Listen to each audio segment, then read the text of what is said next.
El primer mandamiento de la ley de Dios nos enseñó acerca de la unicidad de Dios.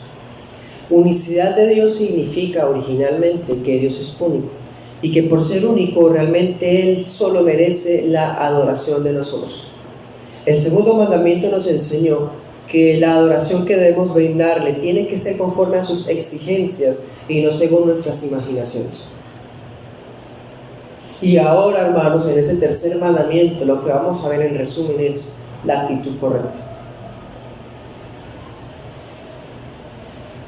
Que al acercarnos a adorar y relacionarnos con Él, o tan siquiera mencionarlo, debe marcarnos una reverencia muy profunda. ¿Cómo tratamos su nombre, hermanos? ¿Cómo tratamos la palabra Dios?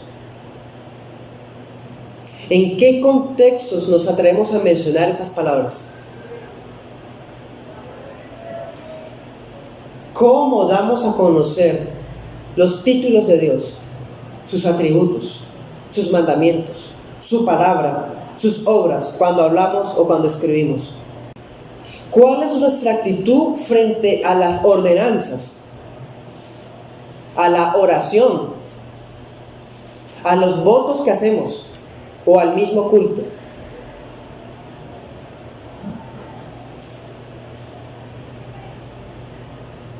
Pero no solamente abarca lo externo.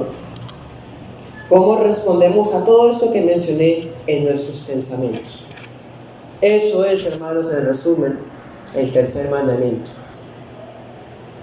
Hermanos, el Dios vivo y verdadero: yo soy el Señor tu Dios, que te saqué de la tierra de Egipto, de casa de servidumbre. Ahora, versículo 6 dice: pero muestro misericordia a millares de los que me aman y guardan mis mandamientos. Entonces vea, no solamente Dios nos redime y nos extiende su misericordia, sino que más aún, hermanos, nos ha revelado su nombre santo. Él se ha revelado personalmente usando un nombre. Éxodo 3:15.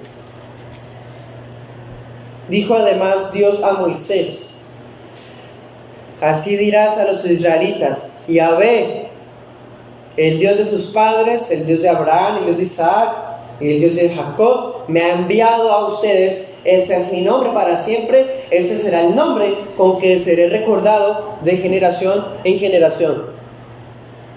Se reveló con su nombre. Yahvé es su nombre. Vamos a Jeremías 16:21. Por tanto, he aquí, yo les hago conocer, esta vez sí, les haré conocer mi poder y mi fortaleza, y sabrán que mi nombre es Yahvé. Ese tercer mandamiento, hermanos, está centrándose en una palabra, la palabra nombre. ¿Por qué? El primer mandamiento podríamos ver la palabra ajenos. En el segundo mandamiento la palabra imagen.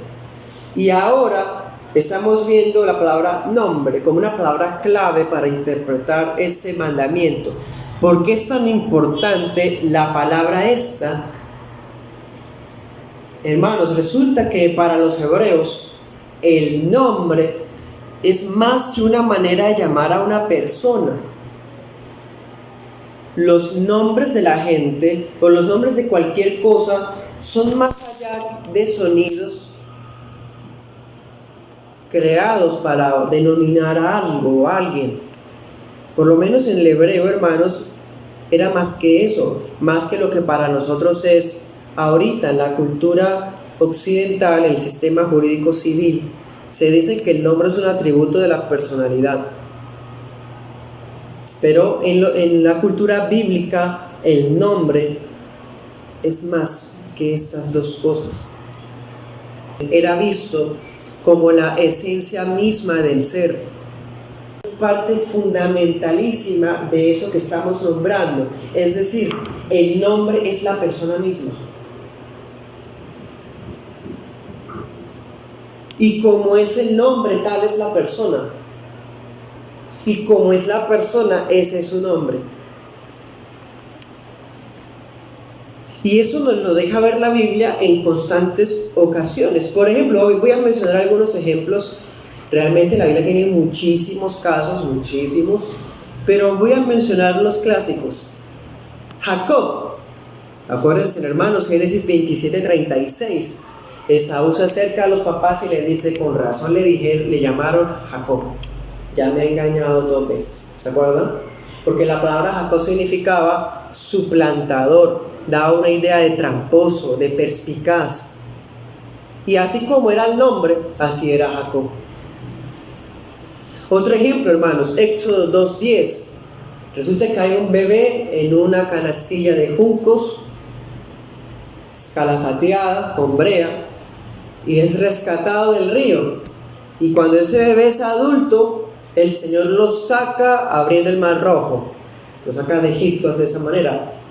O sea, es un nombre que significa sacado. Moisés significa sacado. Y fue sacado cuando bebé, fue sacado cuando adulto de aguas, del río, del Mar Rojo, en fin. El nombre representaba a la persona de Moisés. Y quien él sería el libertador humano o el líder para que el pueblo de Israel fuera libertado. Tenemos otro caso, hermanos, en 1 Samuel 25:25. Hay un hombre de mal humor, terco, obstinado, y no se le puede decir nada a ese hombre, y comete una imprudencia tremenda contra David. Y David dice, voy a matar a este hombre porque me ha faltado el respeto y yo le he servido gratis, entonces ni siquiera gratitud recibo de él. Y cuando va en camino, la esposa del hombre, que se llama Abigail, se acerca a David y le dice, Señor, él se llama Nabal, y Nabal significa necio. Él es necio porque su nombre es así. Tengas misericordia, yo no sabía, cúlpame a mí. Si yo hubiera sabido, yo habría dado lo que solicitaste, pero yo no me había dado por enterada. Cúlpame a mí. Entonces, hermanos, Nabal era descrito por su propio nombre. Tenemos otro caso, Hebreos 7:2. Hay un rey de justicia que apuntaba al Señor, Melquisedec, y esa palabra significa rey de justicia. Y reflejaba ¿a quién? A un rey, a un hombre justo en medio de una generación depravada y perversa que está en Génesis, hermanos. Tenemos otro caso, Hechos 4:36. Hay un hombre que tiene una estabilidad económica tal que él se deshace de sus bienes y vende su propia casa y sus propias cosas para solventar a la necesidad de la iglesia de Jerusalén. Entonces, hermanos, los hermanos de la iglesia de Jerusalén le cambian el nombre y le dicen Bernabé. Él se llamaba José y le dijeron Bernabé de ahí en adelante. Bernabé significa hijo de consolación. El Señor trajo consuelo a la iglesia por medio de la generosidad de él. Y quedó así como Bernabé para siempre. Y tenemos un caso, hermanos, que impera sobre todo lo demás, el caso de Emanuel. Emanuel, Dios con nosotros, su nombre describe quién es él, hermanos. Que no es Miguel, que no es un ángel, que él es Dios. Y le pondrás Jesús, que significa Yahweh salva. Jehová vino a salvarnos. El nombre dice quién es la persona. Es Yahweh, que estaba encarnado allí. Hermanos, el nombre es importantísimo para la cultura bíblica. Ya vamos entendiendo por qué es lo importante, por qué quedó el tercer puesto, por qué está ocupando la primera tabla. Porque no estamos frente a cualquier cosa, hermanos. Si no podemos ofender al nombre de un ser humano, pudiéramos hacerlo, ofender el nombre de nuestro país, ofender al nombre de nuestros líderes, y lo cual es pecado, es injuria, es calumnia. ¿Qué será entonces el que y respete el nombre que es sobre todo nombre. Entonces, hermanos, entendiendo todo esto, el nombre es el fiel reflejo del carácter. El nombre es el fiel reflejo de la naturaleza. El nombre es el fiel reflejo de las obras de Dios como persona. El nombre me dice cómo es Él, cómo es su carácter, su naturaleza, su deidad, sus maravillas, sus hechos, sus actos, sus obras.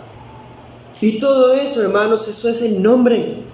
Por eso le decimos Shaddai, por eso le decimos el Olam, por eso le decimos, hermanos, el Shammah que está con nosotros, el Rafa, nuestro Dios sanador, Yahweh Shikenu, Jehová nuestra justicia, y todos los nombres, Jehová Nisi, nuestra bandera, Jehová Shalom, nuestra paz. Todos estos títulos, todos esos nombres son reflejos de quién es Él. Vamos a Éxodo 22:10. Cuando alguien entregue a su prójimo un asno, un buey, una oveja o cualquier otro animal para que lo guarde y se muera o se lastime o sea robado sin que nadie lo vea, tendrá lugar entre ambos un juramento ante el Señor de que no ha metido la mano en la propiedad de su prójimo. El dueño aceptará su testimonio y el otro no hará restitución. Tanto es así, hermanos, que el nombre de Dios en el Antiguo Testamento empezó a ser como símbolo de la verdad. Es símbolo de la certeza, de la convicción, de la realidad. Entonces, por eso, cuando había un conflicto jurídico y se requería emplear un juramento solemne, se hacía en el nombre santo. De esa manera la persona quedaba ligada ante la sociedad y obviamente ante el Señor. Entonces, por ejemplo, yo dejaba a mi hermano, a mi prójimo, a mi vecino, que me cuidara cierto bien, y resulta que mientras él estaba cuidándome el bien lo robaron, y se lo robaron. ¿Cómo sé que no fue una conspiración contra mi propiedad? ¿Cómo sé que el que lo robó a él realmente no fue un robo, sino que él lo entregó? ¿O cómo sé si yo le dejé al cuidado de un animal y él lo maltrató y él mismo ocasionó que muriera si no lo alimentó, por ejemplo? Entonces, ¿qué pasaba? La persona iba ante el tabernáculo y delante de los sacerdotes juraba en el nombre del Señor y decía: yo juro que yo no tomé esto, yo juro que yo no tuve nada que ver con la pérdida de esto, yo juro que yo no lo robé, yo juro que yo no lo lastimé, yo juro, ¿sí? Y bajo ese juramento se aceptaba el testimonio de la persona. Por eso, hermanos, cuando hay algún conflicto de ese carácter dentro de la iglesia, se tiene que disolver así también, bajo juramento. Y si ya fue algo resuelto bajo juramento, ya no hay más cartas en el asunto y punto final. La persona responderá si juró en vano. Pero sobre el bien o la pérdida o lo que sea, hermanos, ya se da por terminado el asunto. Entonces, si se dejaba a mi cuidado personal un bien ajeno y se dañaba en mi poder, yo tenía que jurar que yo no tuve nada que ver, que fue completamente accidental. Y con el nombre santo bastaba para dar veracidad al asunto. De esa manera, hermanos, vemos que el nombre santo empezó a usarse en la vida cotidiana, civil y religiosa. Tanto es así que todavía hoy se hace. En nuestra cultura, en nuestro sistema jurídico aquí en Occidente, en Sudamérica, no está tan arraigado el nombre de Dios, pero por ejemplo, en la cultura anglosajona, en Estados Unidos sí. Todavía hay juramento en el nombre de Dios cuando se va a dar un testimonio, se pone la mano en la Biblia. Aquí en Colombia el nombre de Dios se utiliza, o por lo menos la palabra el nombre de Dios, esa frase, cuando se hace el nombramiento del presidente. La Constitución dice que el presidente toma juramento y dice: en el nombre de Dios y en la República juro que tal cosa. Entonces vean, hermanos, que hace 5.000 años estaba ese reglamento, esa legislación, y aún todavía hay efectos de eso aquí, en nuestra cultura. porque el nombre simboliza eso. Y tanto es así, hermanos, que se convirtió en un mandamiento. Si usted va a jurar, si usted y yo juramos, aunque no digamos Dios, estamos haciendo en el nombre de Dios. Y si usted, siendo cristiano, jura por otra cosa, ya ese tema lo vimos, jura por otra cosa que no es Dios, está siendo culpado, será culpado de idolatría. Ya estudiamos, hermanos, a la luz de Santiago, de Mateo, que cualquiera que jurara, así sea por su padre, por su madre, por sus bienes, por su cultura, por su patria, por lo que sea, y no es Dios, es idolatría, es pecado. Tenemos que jurar en el nombre de Dios. No está prohibido. Vamos a Deuteronomio 6:13. Dice: al Señor tu Dios temerás y a Él servirás, y por su nombre jurarás. ¿Y qué está hablando ahí el Señor? Imperativamente. Se convierte en un mandamiento. Así como yo tengo que temerle solo a Yahvé, así como yo tengo que servirle al Señor, así también yo debo jurar en su nombre, y punto, y nadie más. Esta costumbre, hermanos, se extiende no solamente para este tipo de casos como el de Éxodo 22, sino vemos otros ejemplos a lo largo de la Biblia. Tenemos a 1 Samuel 20:42. 1 Samuel 20:42, David y Jonatán hacen un pacto. Jonatán sabe que Dios escogió a David como rey. Él no sabe que va a morir. Entonces le dice a David: júrame que yo seré tu segundo, que no matarás a mi familia, a mis hijos. ¿Y David qué hace? Lo jura en el nombre de Jehová Dios, que así va a ser. Bueno, entonces hay un pacto de amistad también entre ambos y entre sus generaciones, y lo hacen en el nombre de Dios. Tenemos otro caso, hermanos, Primera de Reyes 22:16. Ese es un poquito más particular. Uno escucha la palabra conjuro y se imagina nigromancia o alguna especie de satanismo. No, hermanos, el conjuro, conjurar a alguien, era como obligarlo a que jure.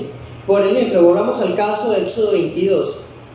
Imagínense el caso: está el sacerdote con las dos personas, y la persona a la que se le dejó bajo el cuidado personal el objeto no quiere jurar. ¿Qué significa? Que él es responsable, y por lo tanto él tenía que responder 5 veces más por lo perdido, por lo dañado. Porque si no quiere jurar, ¿por qué es? Porque sería el autor y el responsable de la situación, ¿sí? Entonces el sacerdote conjuraba a la persona, es decir, lo obliga a que jure. Es una manera de ligar a la persona, de que diga o sí la verdad. Eso significa conjurar. Entonces en 1 Reyes 22:16, el superior jerárquico es el que conjura. Entonces el rey Acab conjura al profeta Micaía, hijo de Imla, y le dice: te conjuro que me digas la verdad. Porque resulta, hermanos, que participar en una guerra, y obvio un montón de profetas falsos y haciendo show y hablando bonito y hablando promesas, pero Josafat, quien es un rey que también estaba ahí, no les cree. Él es un santo de Dios y él discierne que esa gente es falsa. Entonces Josafat dice: aquí no hay un profeta de Dios. Y entonces Acab dice: sí, hay uno, pero es que siempre me habla lo malo. Siempre me habla que pierdo, que muerte, que ay, no diga eso el rey. Le dice Josafat: mándalo a traer. Y lo manda a traer, y cuando lo van trayendo le dice: dígalo bueno. Le están diciendo al rey cosas buenas, usted tiene que hablar lo bueno. Y el profeta dice: yo en el nombre de Dios hablaré solo lo que Dios me dice. Y cuando llega donde el rey acá le dice: dime de parte de Dios si yo tengo o no que ir a la guerra. Y Micaía le dice: sí, ve, que el Señor está contigo. Y acá sabe que Micaía no está siendo sincero. Le dice: te conjuro que me digas la verdad. ¿Cuántas veces te he dicho que me profetice lo que Dios te habla? Y Micaías le dice: he visto al pueblo como ovejas sin pastor dispersos. Vi al Señor que estaba... Bueno, y ahí, hermanos, está el relato en 1 Reyes 22.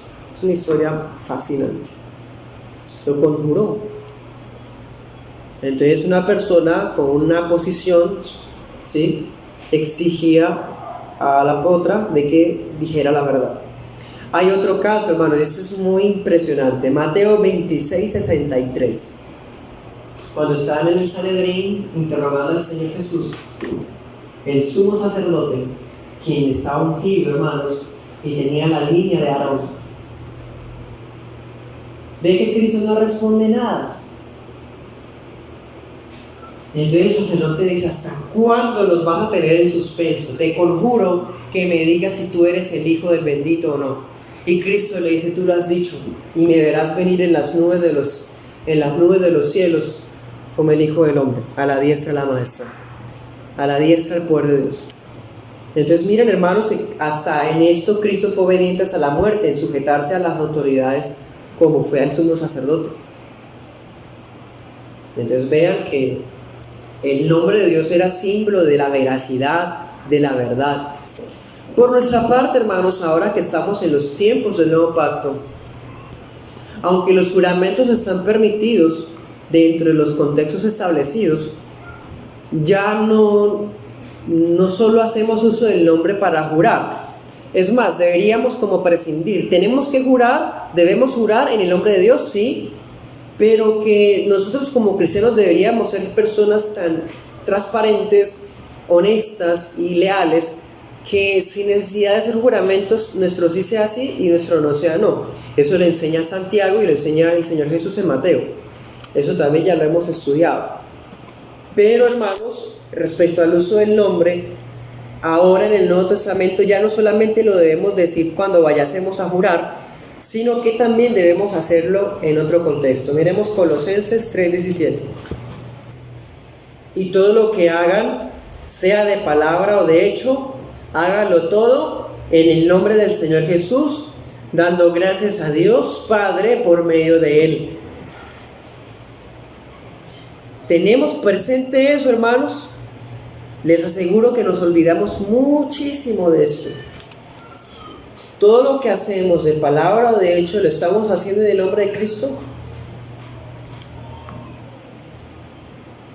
Hay personas que piensan que el Antiguo Testamento es más terrible.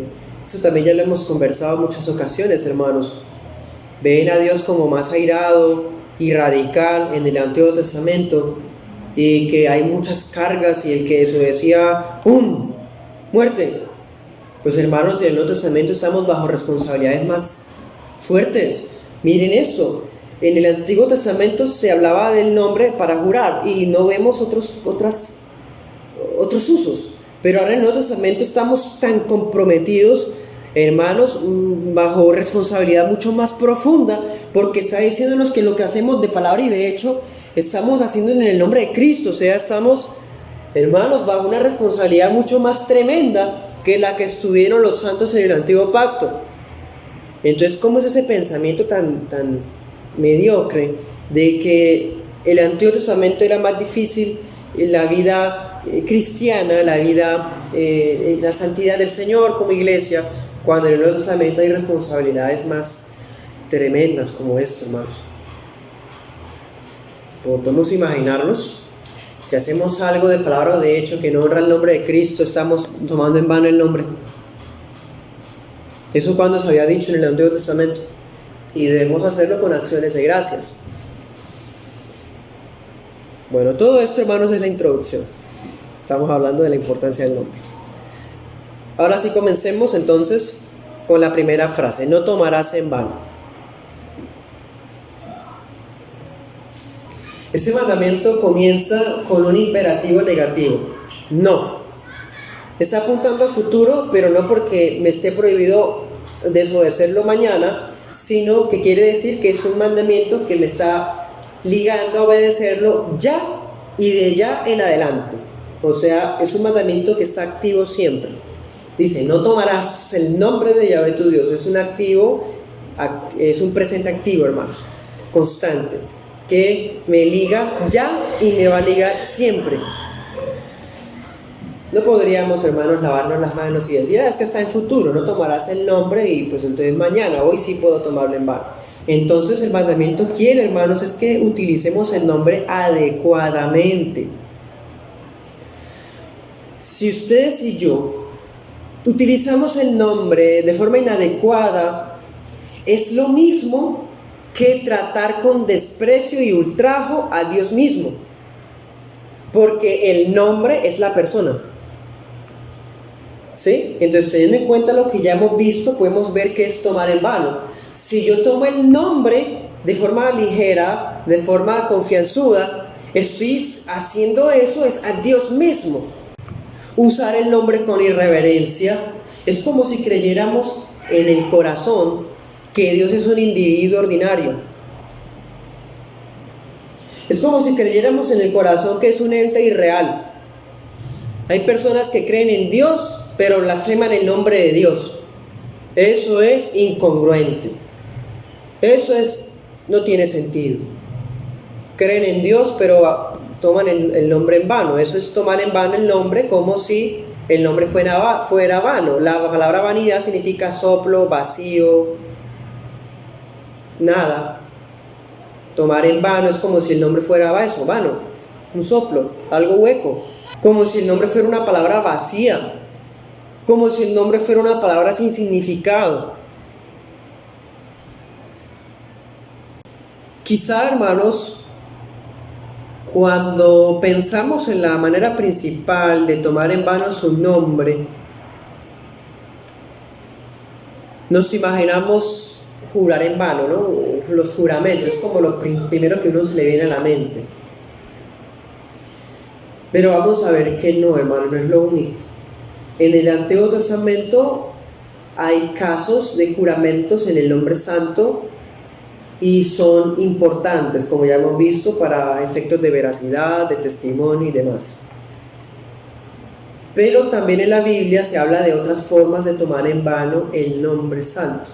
Una de esas es la blasfemia. Blasfemia, esa palabra es tan tremenda, ¿cierto? Tan blasfemia.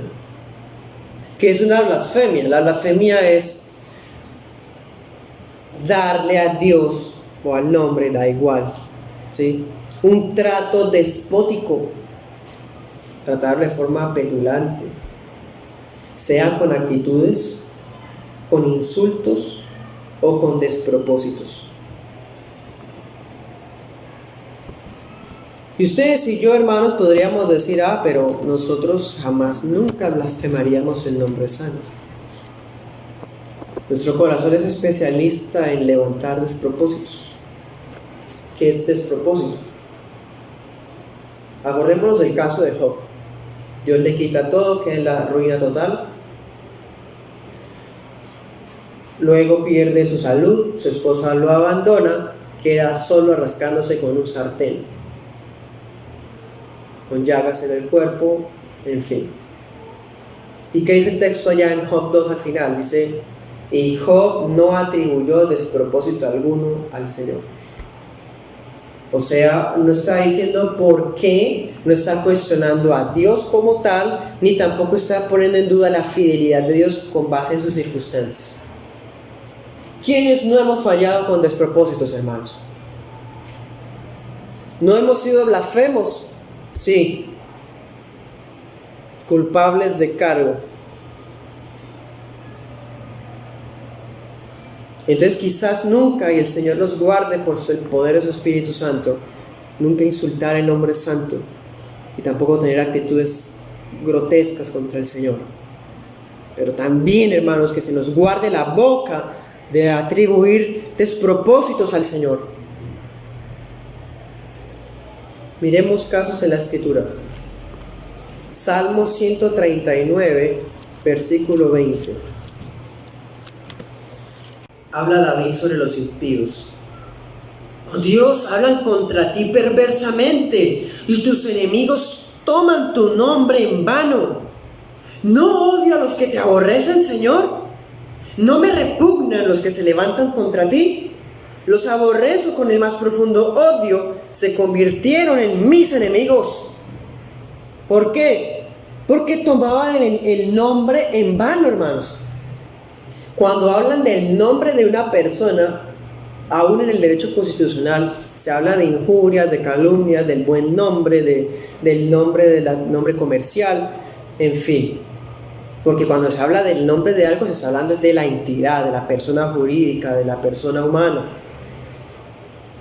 ¿Qué es entonces hablar despropósitos contra el nombre del Señor? Pues hablar contra Dios mismo, hermanos.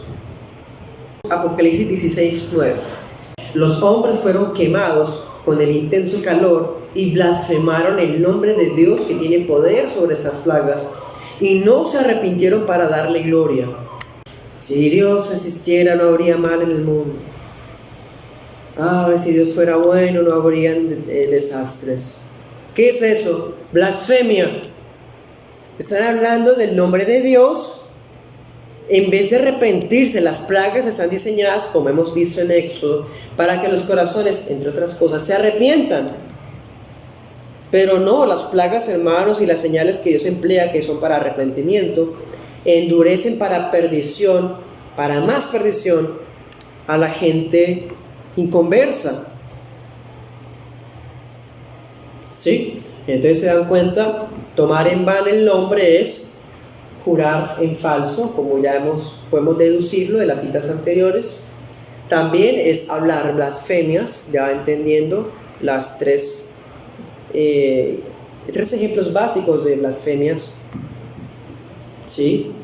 Realmente hay más ejemplos de blasfemia, por ejemplo, una herejía grave. Una herejía grave, como decir que Cristo es un ángel, eso es blasfemia. Que es un simple ángel. Sí, se reveló como ángel en el Antiguo Testamento, pero ya en el Nuevo Testamento conocimos su naturaleza de Dios. Él es Dios, no es un ángel. Insistir en eso es blasfemia. Enseñar alguna doctrina sobre Dios, la cual sea antibíblica, es blasfemia. Hablar palabras heréticas contra lo bíblico es blasfemia. Entonces, eso podría ser, hermanos, una cuarta manera de blasfemia. El propósito del mandamiento no es solamente evitar que nuestras bocas pronuncien maldición contra el Señor. Yo nunca he jurado en falso. Yo cuando juro es porque es de verdad. Yo nunca he blasfemado insultando a Dios, y me fascina tanto la palabra y la doctrina que estoy seguro que nunca he dicho doctrinas heréticas que redunden en blasfemias. Así que soy libre de transgredir ese mandamiento. Hermanos, ese mandamiento no solamente es que mi boca no maldiga al Señor, sino también tiene el propósito de que yo evite que otros lo hagan. O sea, si yo tengo un prójimo que es blasfemo y yo no hago nada con esto, estoy siendo cómplice de blasfemia y yo también tomo en vano el nombre. Dar pie con nuestro comportamiento a que el nombre de Dios sea blasfemado o desprestigiado es faltar contra ese mandamiento. Por nuestra causa el nombre del Señor va a ser blasfemado muchas veces, hermanos. Y lo vamos a ocasionar porque el mundo nos odia, dice Juan y Pedro. Pero diferente es que yo sea responsable y directamente culpable de que las personas estén blasfemando porque es verdad lo que yo estoy haciendo mal. Y lo estoy haciendo, hermanos, delante de los ojos de ellos, y por mi culpa, entonces el Señor está siendo desprestigiado. Eso, hermanos, también es tomar el nombre en vano. Y la Biblia, miren esto, irónicamente, y reforzando lo que dijo ahorita, presenta más ejemplos de eso en el Nuevo Testamento que en el Antiguo. Miren, Romanos 2:23. Tú que te jactas de la ley, violando la ley deshonras a Dios, porque el nombre de Dios es blasfemado entre los gentiles por causa de ustedes, tal como está escrito. Eso está en Isaías. Pablo está diciendo, tú que te dices reformado, tú que te dices sana doctrina, tú que te dices cristiano, tú que te dices bautista reformado, y con eso que hablas, transgredes lo que tú mismo hablas. Por causa de ustedes, Es blasfemado el nombre todos los días. O sea, hermanos, andar de manera incongruente con el mensaje que representamos da ocasión para que la gente blasfeme al Señor. Y eso, hermanos, están llenos muchos sitios y muchas iglesias. Iglesias sin disciplina admiten a personas que por culpa de las cuales el nombre del Señor es blasfemado siempre. Hermanos, las iglesias bíblicas estamos comprometidas a que si nos enteramos que un miembro está haciendo ocasión de blasfemia del nombre santo de forma frecuente, reincidente, esa persona tiene que ser suspendida de membresía o hasta excomulgada, hermanos. Porque por culpa de esa persona, no el nombre solo de la iglesia, hermanos, sino el nombre santo de Dios está siendo pisoteado y con razón. Están diciendo la verdad de ese fulano. Están diciendo la verdad de esa hermana falsa. Y como iglesia seguimos diciéndole hermano a esa persona. Seguimos diciendo que él es miembro de la iglesia, orgulloso y tomando la cena. Hermanos, ¿cómo podemos permitir eso? En ese caso, la iglesia sería culpable de tomar en vano el nombre del Señor. Porque somos cómplices de que sabemos la situación y no pasa nada porque el amor cubre multitud de pecados, como ya estudiamos una vez. Señor nos guarde, hermanos. Seamos congruentes. Si usted le exige a alguien algo, es porque usted lo vive y usted lo cumple. Acuérdense, con la vara con la que medimos seremos medidos. Andar de manera incongruente da pie para que sea blasfemado el nombre del Señor. Nosotros debemos hablar el Evangelio, proclamar el Evangelio, y tanto es así que nuestro ejemplo y nuestro testimonio da, hermanos, certeza de que es cierto. Ya no hay milagros. Nuestras manos no tienen el don de milagros, el don extraordinario de las sanidades. Pero sí tenemos, hermanos, lo que decía Colosenses 3:17, sea de palabra o de hecho, en el nombre de Cristo, con acciones de gracias, sí, en el nombre de Cristo, le damos gloria al Señor, al Padre. Entonces, hermanos, miren esto, tomar en vano el nombre santo también incluye la incongruencia, el testimonio, un pésimo testimonio de creyentes. Dar mal testimonio con familiares que no conocen del Señor y representar a la iglesia de una manera baja y, hermanos, y vil. Eso es blasfemar el nombre del Señor. Hay otro ejemplo. Primera de Timoteo 6:1. Todos los que están bajo yugo como esclavos consideren a sus propios amos como dignos de todo honor, para que el nombre de Dios y nuestra doctrina no sean blasfemados. Hoy día, supuestamente, no hay vigencia de esclavitud, ¿no?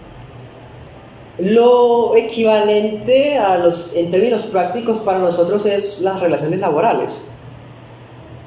Entonces, si alguno de entre nosotros, hermano, estamos dando mal testimonio en nuestro lugar de trabajo o hablamos mal de nuestros jefes y respetamos las autoridades que están sobre nosotros, ¿sí? Tenemos un comportamiento irrespetuoso frente a nuestras autoridades laborales. Eso, hermanos, es blasfemar o dar pie para que el nombre santo sea blasfemado.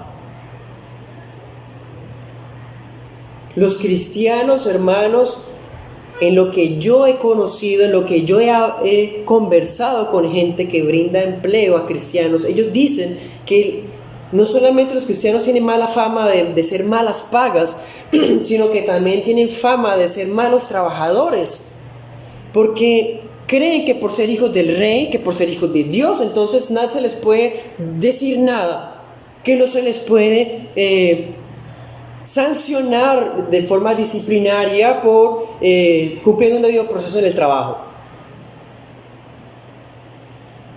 Que los jefes y todos los compañeros tienen que adecuarse a las condiciones que habla el hombre porque es cristiano y porque él exige que se haga así y así. Hermanos, esos comportamientos son también incongruentes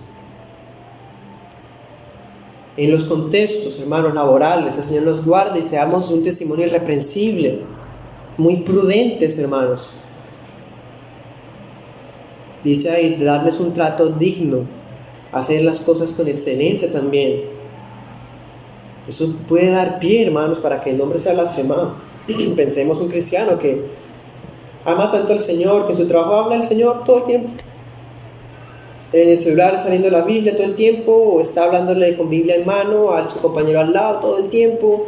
Hermanos, es una gran bendición evangelizar, hay que hacerlo, pero todo tiene su tiempo, todo tiene su lugar y su momento.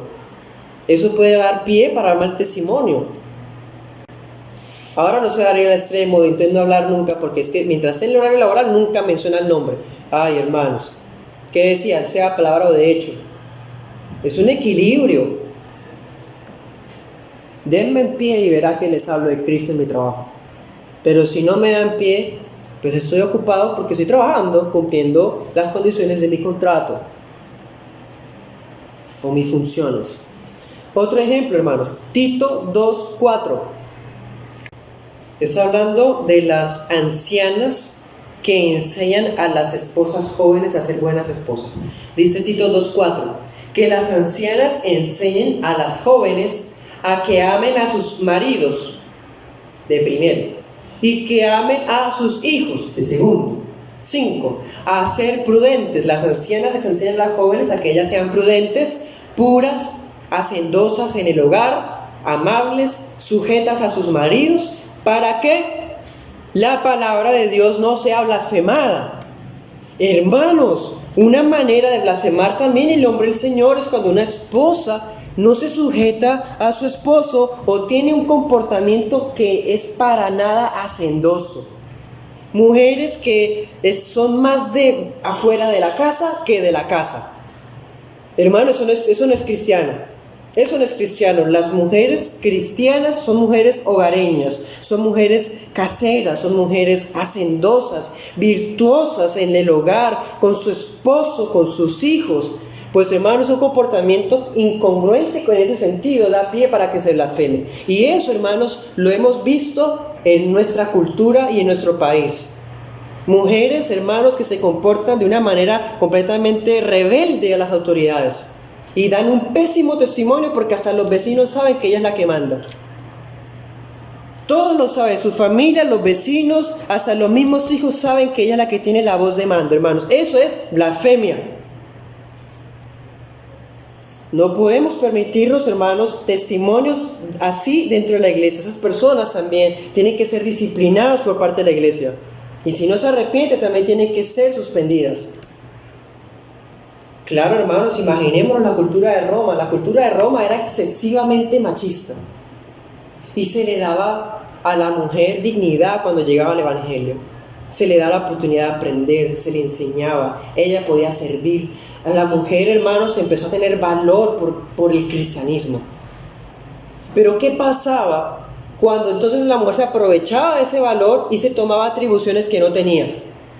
Y entonces tomaba una actitud incongruente en la casa. ¿Qué testimonio era eso para los romanos? No, yo no me convierto en cristiano porque mi amigo, el que era parte del ejército, ahora lo manda la mujer. Ya no lo manda el general, ahora es la mujer.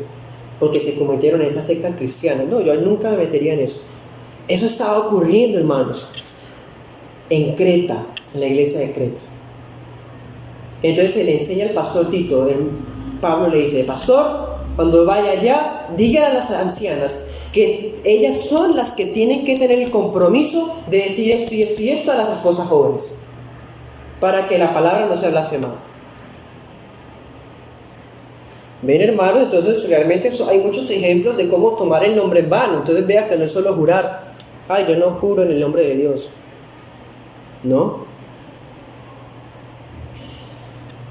Debemos preguntarnos, hermanos, ¿llevamos una profesión de fe santa, intachable ante los demás? Cualquiera podríamos decir amén, sí, porque quien no habla bien de sí mismo, hermanos. Pero entonces vamos un poquito más a fondo. ¿Nuestras conversaciones glorifican a Dios? Cuando charlamos, cuando chateamos, lo que hablamos glorifica a Dios. ¿Nuestras conversaciones son para el bien de los demás?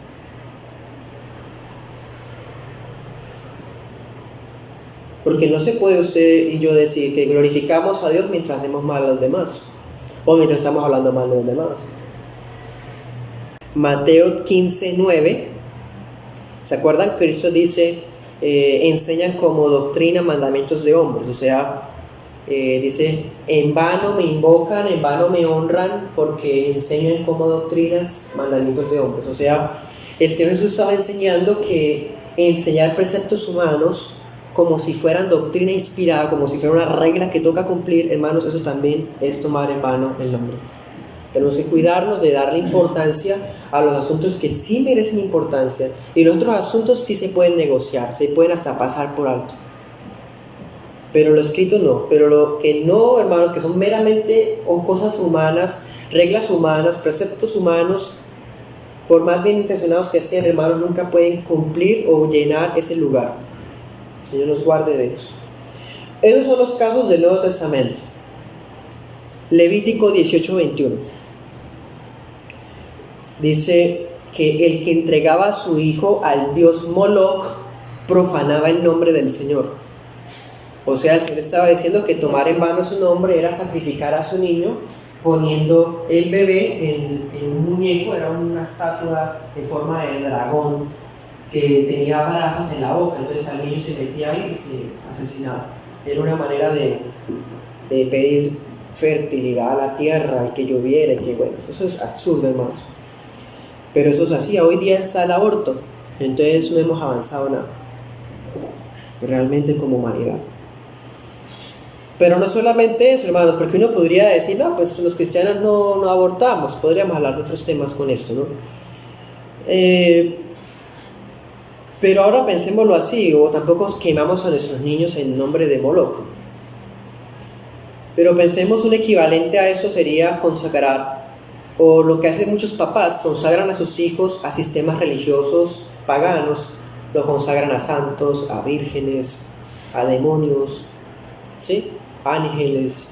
Eso es profanar el nombre del Señor. ¿Por qué a Moloch? ¿Por qué a San lo que sea? ¿Por qué? Y no al Señor. Es profanar el nombre del Señor. Bueno, hay más casos, hermanos, pero lo veremos la próxima semana, si Dios quiere y vivimos. Voy a hacer lectura, para terminar, de la pregunta 113 del Catecismo Mayor de Westminster. Abro comillas. ¿Cuáles pecados prohíbe el tercer mandamiento? Los pecados prohibidos en el tercer mandamiento son el usar el nombre de Dios de la manera que es requerida, el no usar el nombre de Dios de la manera que es requerida, y el abuso del mismo por una ignorante, vana, irreverente, profana, supersticiosa o malvada costumbre. ¿Cuántas veces, hermanos, decimos el nombre porque es una costumbre o por superstición? Mencionando o usando de cualquier otro modo sus títulos, atributos, ordenanzas u obras. También por la blasfemia, ya vimos, perjurio, también ya lo vimos, que es faltar a los juramentos.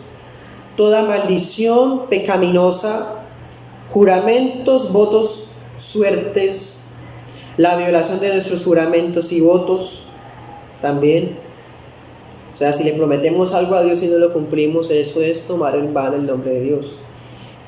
La violación de nuestros juramentos y votos, si son lícitos, o el cumplimiento de ellos si corresponden cosas ilícitas, murmuración o queja contra los decretos de Dios, o sea, el despropósito que hablábamos ahorita. Curiosas inquisiciones sobre ellas, o sea, como que decir, no, Señor, a mí no me parece que esto debió haber sido así, ¿sí? En fin, te equivocaste o no fuiste fiel, o bueno. O la aplicación falsa de los mismos, como decir, esto lo mandó Dios y eso no es de Dios. Sí, como que eso es obra de Dios, Dios me dijo que tal cosa. No, eso no es cierto. Así como aplicar los actos providenciales de Dios de forma mala. La mala interpretación, la mala aplicación, algún otro modo de pervertir la palabra o alguna parte de ella. Miren eso. Lo que hablábamos ahorita, preceptos humanos y demás. Chanzas profanas, cuestiones curiosas o inútiles, charlas vanas, el sostener falsas doctrinas, en abusar en nombre de Dios, de las criaturas o de alguna cosa que está bajo de él, encantos, prácticas y concupiscencias pecaminosas, difamación, desprecio, injuria o la oposición grave a la verdad, gracia y caminos de Dios. Hacer profesión de religión con hipocresía o por fines pecaminosos.